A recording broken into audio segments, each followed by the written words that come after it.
Je te donne mon avis sur le sujet de ce cours qui est tombé en Amérique du Nord jour 2.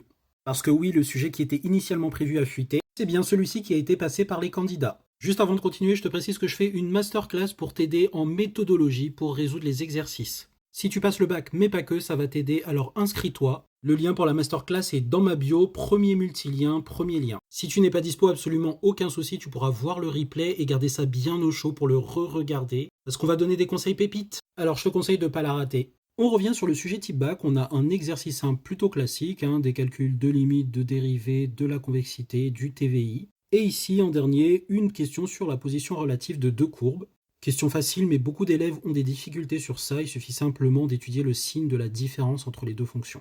On a ensuite un calcul d'intégrale, puis de limite d'intégrale, rien de bien méchant. Notez d'ailleurs que ça introduit subtilement la notion d'intégrale généralisée où on peut avoir une borne infinie, mais bon, ça c'est pas du niveau terminal, je m'égare. Exercice 2 sur la géométrie dans l'espace, un QCM, des affirmations vrai-faux, rien de bien méchant.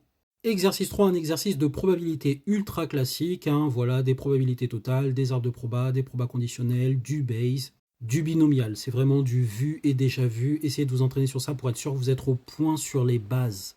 Et enfin, un exercice de suite avec des calculs de valeurs, l'introduction d'une suite auxiliaire qui est géométrique, manipulation calculatoire sur les suites de niveau première spé, et là on vous demande même pas d'appliquer le point fixe, on vous demande juste de déterminer la limite de la suite. Donc dans l'ensemble, sujet très facile. Si vous maîtrisez toutes ces questions sur le bout des doigts, vous vous assurez un 13, 14, voire 15.